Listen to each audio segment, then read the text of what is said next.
You're watching the Reb Zone Sports Show on Fox 5. Rebels on me, Rebels on 3. 1, 2, 3, Rebels. A blue week for the Rebels. Straight ahead in the Reb Zone, the cannon goes back up north as part of a 48-hour stretch that also saw the resignation of head football coach Bobby Hauck. We have all the highlights of the battle for the Fremont Cannon, and Coach Hauck sits down with us one last time to talk about the game, his decision, and what's next. Plus, the Runnin' Rebels put together a strong showing and see Rashad Vaughn step up big. The Reb Zone is ready to run right now.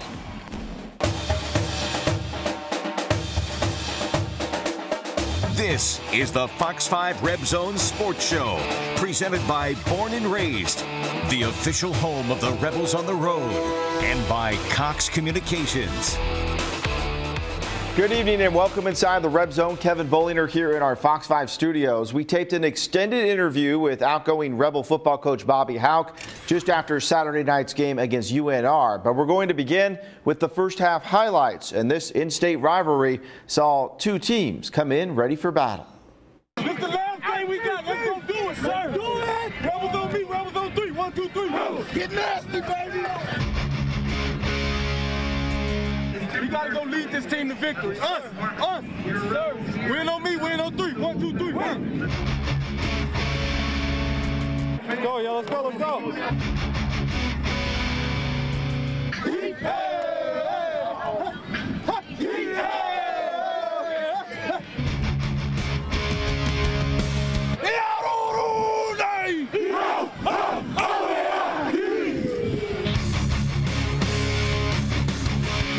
A night to say goodbye and thank you to the seniors and their head coach. As emotions ran high in the battle for the Fremont Cannon, the Rebels had the ball first and drove down the field. On 4th and 3 at the UNR 32, Blake Decker hits Devontae Boyd for 11 yards and a first down at the 21. But on the very next play, Decker throws into the end zone and is picked off by Charles Garrett, and the drive ended. The Wolfpack drove right down the field, and senior quarterback Cody Fajardo finished off the drive with a 25-yard touchdown run. UNR struck first and was up 7-0. UNLV, though, struck right back. Decker spread the ball around to his receivers as the Rebels moved into the red zone. 2nd and 9 at the 15. Decker hits Devontae Boyd to the Nevada 7. On the play, the Wolfpack's Rakeem Yates grabs guard Brett Boyko's arm and twists it. Yates is ejected from the game. On the next play, Decker goes to senior Devontae Davis, who gets the touchdown, and we were all tied up at 7. Second quarter, Fajardo goes downfield. He's picked off by Taj Hassan, and the senior returns the pick to the UNR 47.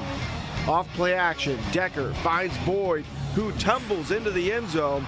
UNLV had its first lead of the game at 14-7 with 10:33 left before halftime. The Rebel defense held Nevada in check, and UNLV got the ball back. They moved to the 27 before the drive stalled, and Jonathan Leyva booted a 44-yard field goal to extend the lead to 10.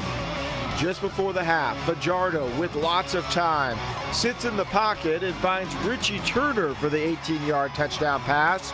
Both teams headed into the locker room with the Rebels holding a 17-14 lead.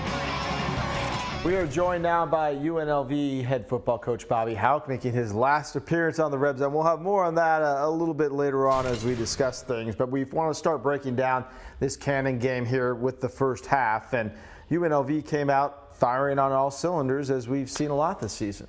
Yeah, we came out fast, played well on both sides of the ball and in the special teams. And, you know, we were going in and through the interception as well. We may have been able to get out and get away a little bit more, which would have certainly been productive for us. That late touchdown you gave up in the first half was one that maybe hurt a little bit because you had a nice 2-score gap that you thought you would get going into the locker room, and instead it was just 1 score. Yeah, I think that I mentioned the interception going in. Then we got it down there inside the 10 and had to settle for 3 on the field goal.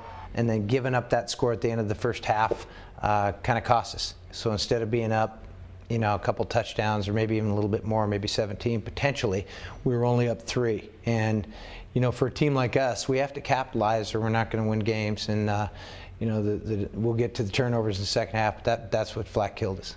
One play in the first half that happened early was the Brett Boyko injury. Here's what he had to say after the game. You know, the guy tried a UFC armbar on me and, you know, tried to break my arm. A lot of things I'd like to say, but I'm going to leave it at that. Cheapest play I've ever seen. Like, be a man, punch me in the face if you want to, you know, if you want to mess around. Couldn't believe that. So you just heard Brett's thoughts on this. He was not happy with it. What did you see, and what's your reaction to that play? Well, I didn't see the play. Obviously, Brett's pretty upset about it, and you know, so it's really hard for me to answer that question without seeing it. And sometimes you hear coaches in this position jump to conclusions, and then they go back and say, you know. But Brett's a pretty reliable guy, and I'll be interested to see that on film. Well, the second half, things did not start well for the Rebels. UNR had the ball first and went right down the field, and it was a sign of things to come.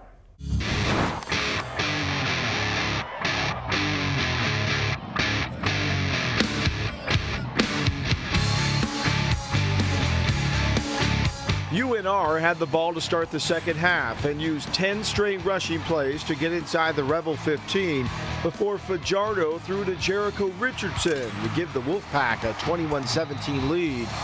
Marcus Sullivan returned the subsequent kickoff to the 48-yard line for a good starting field position, but the Rebels could only get 3 as Leyva booted a 23-yard field goal that kept the lead to 21-20. At that point, UNR's running game took over and the Rebels couldn't stop it. James Butler with the speed burst, and he rattles off a 59-yarder down to the 3.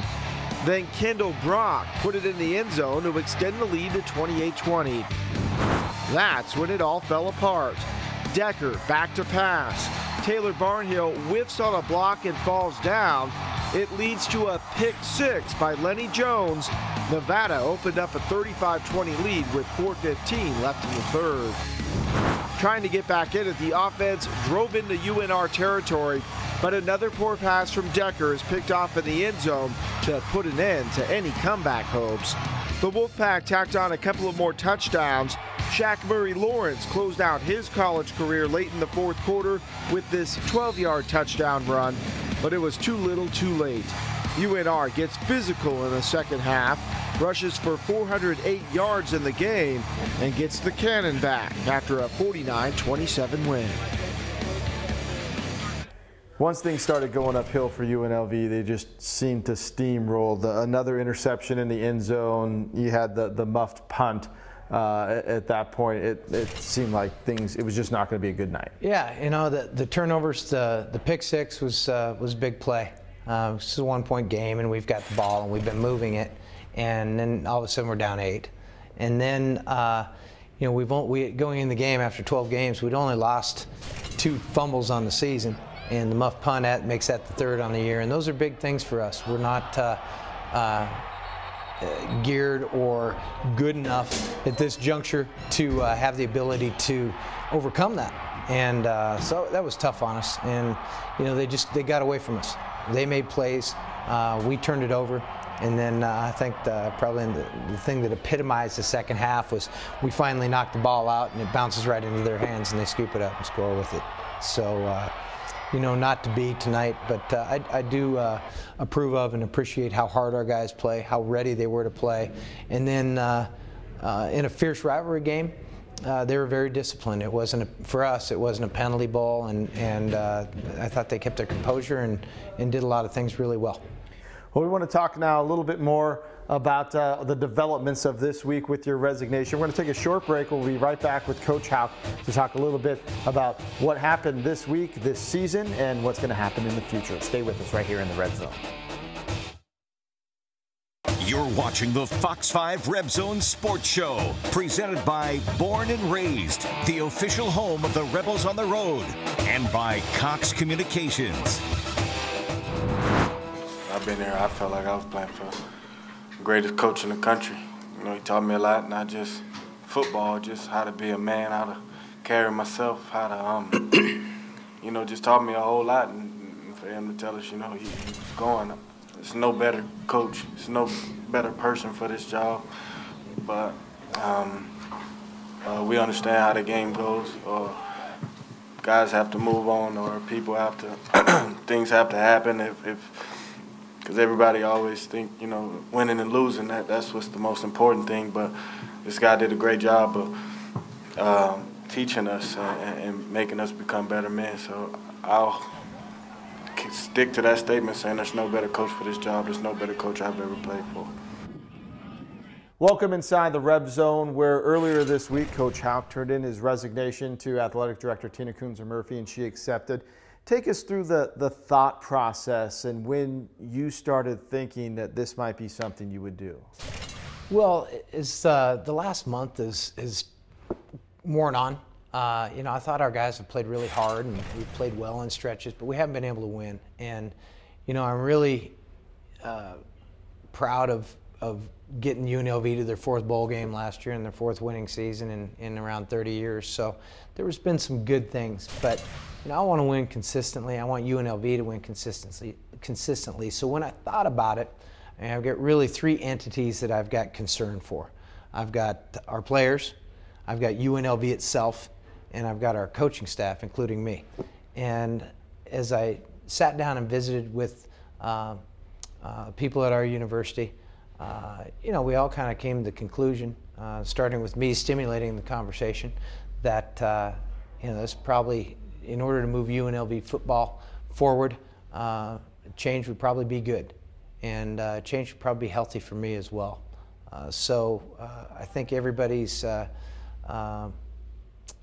good as can be. Feels like UNLV's got a chance to move forward. I like what the team's going to be next year. I think there are a lot of good players coming back that are going to be a year older, year more experienced, including the quarterback. And I think our guys have a chance with whoever's sitting in my chair has a chance. They have a chance to win some games next year. We've often heard the statement, the culture needs to change. Tina Kunzer-Murphy talked about it a little bit on Friday. Taking the money part aside, which you don't always have any control of, but in terms of the football part of things, how is the culture as you leave, and how can it get better? Yeah, and I think when you talk about the culture, I think you can talk about 2 separate subsets. One would be the what's going on in our locker room within our team, and the culture has changed. We've got a bunch of highly competitive young men that play hard, they compete, they love football, and so that piece to the puzzle is there, it's in place. But in terms of the rest of it, you know, it's an arms race in college football, and the community itself has got to embrace that part of it, because you know, it's tough to keep up with the Joneses. And you know, when we came here, we knew it was going to be tough to win consistently, and we didn't win consistently. We won some, and then we didn't. And you know, we just feel like in order to continue forward, we've got to keep embracing doing all the things that the program needs to move forward, which is what all good football programs do. You've won so much at every level, as an assistant, as a head coach. How frustrating was it knowing that it just wasn't happening in terms of results on the field, when you knew you had some talent there, but it just wasn't happening?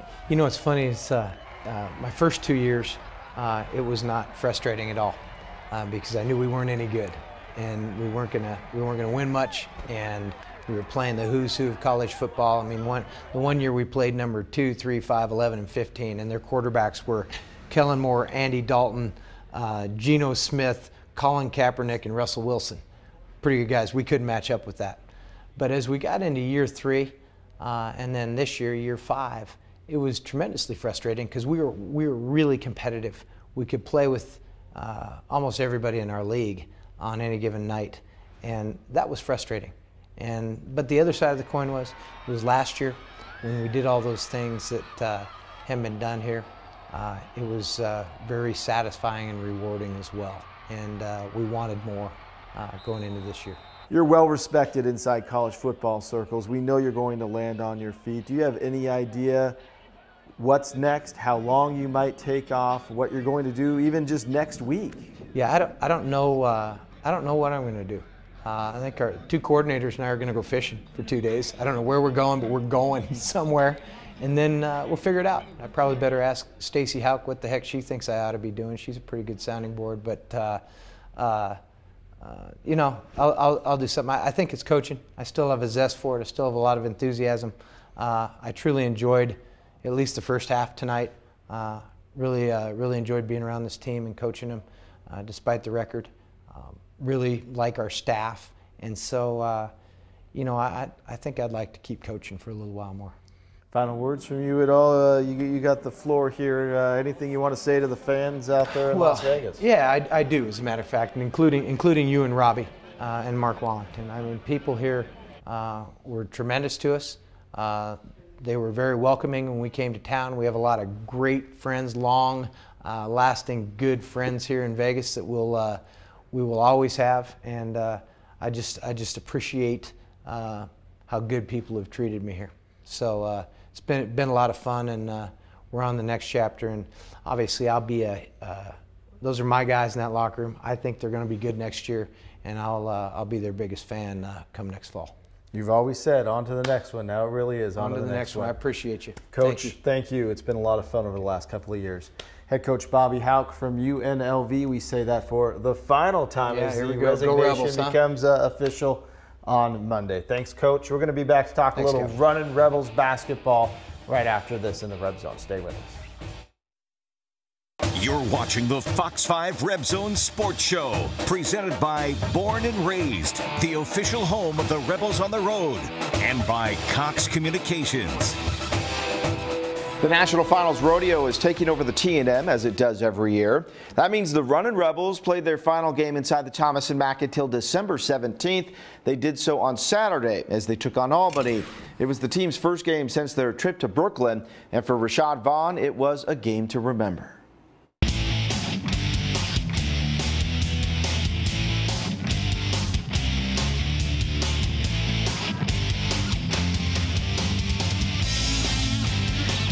The Runnin' Rebels back at the Thomas & Mack, and Chris Wood established an inside presence early, backing down the defender for the hoop and the harm. Then Dwayne Morgan with the feed to Wood for the slam as the Rebels built an early lead on Albany. That's when Rashad Vaughn literally took the game over. The dribble drive for the bucket, followed by a barrage of threes. Vaughn has his shot back and said he had bronchitis in Brooklyn, but is obviously back in form. UNLV led by 12 at the half. Albany started to penetrate more in the second half and cut into the UNLV lead, but Vaughn put an end to that, driving to the hoop inside and popping shots outside, even picking up assists on the alley-oop to Wood. The freshman finished with a career-high 29 points. Wood tallied up a double-double with 19 points and 10 rebounds, and things clicked into place for UNLV. 53% shooting while holding Albany to just 37% as the Rebels pulled away for a 75-59 win. I mean, it just felt good. You know, everything was flowing. I let the game come to me, and I wasn't sick. Oh, I think it makes everybody's job a lot easier when he's heating it up like that. Yeah, he was pretty phenomenal tonight. I think we all witnessed that. It was awesome. I think we're playing at a better pace offensively. We've played hard all season long, but I think we're changing speeds on offense. We're waiting for screens better, we're screening better, and we're just understanding offensive concepts a lot better. I mean, we've got a lot of new guys who are learning, and so a lot of what took place early on was thinking. I think the teams that we played early on were extremely experienced, and I just think we're doing a better job playing inside out. UNLV plays at Arizona State on Wednesday night. We'll be there, and we'll have complete highlights and post-game reaction on Fox 5 News at 10. One last break, and then we're back with the Rebel Plays of the Week. But first, here's a look at how other Mountain West teams did over the weekend.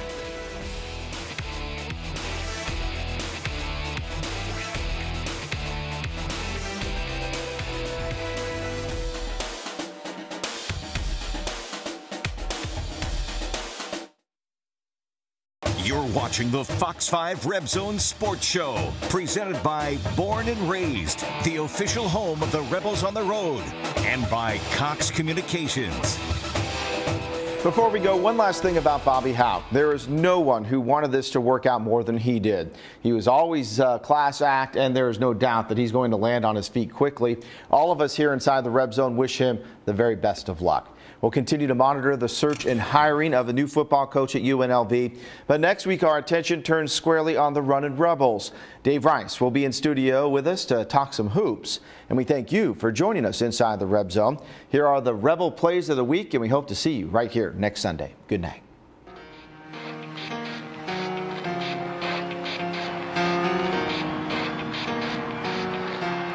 It starts with one thing. I don't know why. It doesn't even matter how hard you try. Keep that in mind. I designed this rhyme to explain in due time. All I know, time is a valuable thing. Watch it fly by as the pendulum swings. Watch it count down to the end of the day. The clock takes life away. It's so unreal. Didn't look out below. Watch the time go right out the window. Trying to hold on to didn't even know or wasted it all just to watch you go. I kept everything inside, and even though I tried, it all fell apart. What it meant to be will eventually be a memory of a time when I tried so hard and got so far. But in the end, it doesn't even matter. I had to fall to lose it all. But in the end, it doesn't even matter. I put my trust in you, just as far as I can go. For all this, there's only one thing you should know. I've put my trust in you, pushed as far as I can go. Fox 5's Reb Zone Sports Show was presented by Born and Raised, the official home of the Rebels on the Road, and by Cox Communications.